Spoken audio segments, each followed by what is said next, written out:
Hi, this is Miss Cox, and I'm going to try to finish this flower challenge off.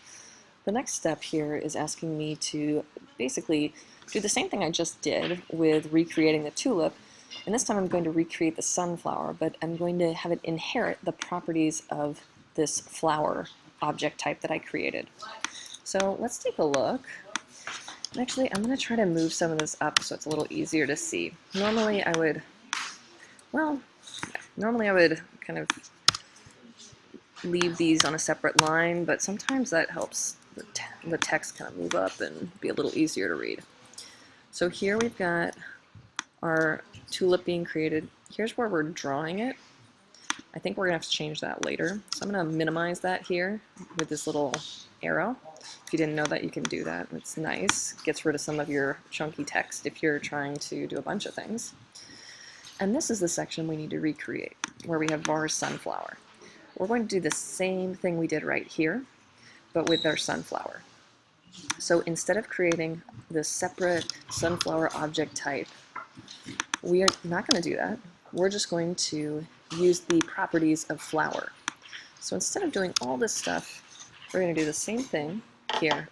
We are going to create sunflower, but we're going to base it on this flower. So we're going to call the flower, and we're going to say basically that we're going to use the same properties in there.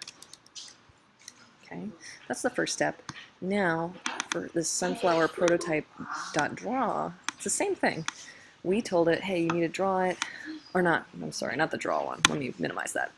We want to change the, oh, I'm sorry. We need to call this, because basically, or not call it, we need to, how to phrase this? We need to basically like create it. Because we're saying we're going to use this, but now we have to actually create it. So up here, if we take a look at, where is the example? Here. Underneath, after we have said we're going to use flower, this is where we actually go and create it. So we need to do the same thing. I'll just copy and paste it down here. So under sunflower, I'm going to add this. And now I'm using this flower, and I'm saying you create it based on this flower, which means if I'm creating it based on the flower, I don't need to tell sunflower that it needs to separately know how to grow. I'm saying, sunflower, you're a flower, and flowers know how to grow. So that's the key here. Flowers all know how to grow. So sunflower, you're a flower, so I don't need to tell the sunflower to grow separately. It knows how to do it. And then we can move on to our last step. This last step is telling me that the great thing about object-oriented design is that basically the flowers are inheriting this grow by. So basically the sunflower and the tulip are going to grow by whatever this amount is. So if we change this, if we tell all the flowers, hey, all flowers, all things that are this flower type, you're all going to go and grow, let's say, faster. Well, let's first try it out so we know how quickly they grow.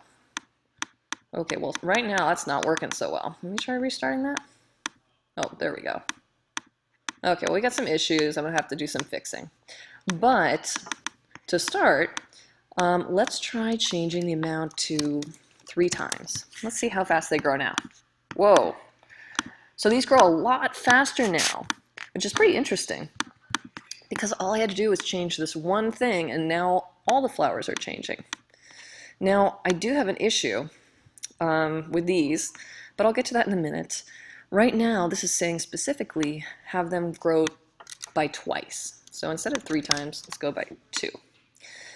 And this is saying I'm done, but at some point, what I would want to do is go back and take a look at these other 2 that I created, and take a look at those and see, what is the problem?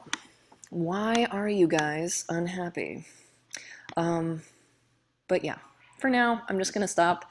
The great thing about this is I'm done for now. And the fact is, this stuff's hard. So if you're feeling like this is challenging and confusing, it is. It takes practice. So don't feel like just because you're struggling with this, you can't code, because that's not the fact. The fact is, coding's hard and it's challenging. but it's also exciting because it's challenging and it's a struggle. I mean, it feels really good when you figure something out. I mean, my flowers grow faster now. It's pretty cool. Maybe I want them to grow super fast, like 4 times. They can grow super fast.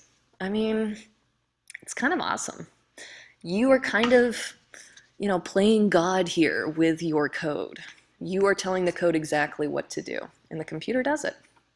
So hopefully this video is helpful. Thank you for watching, and good luck with coding.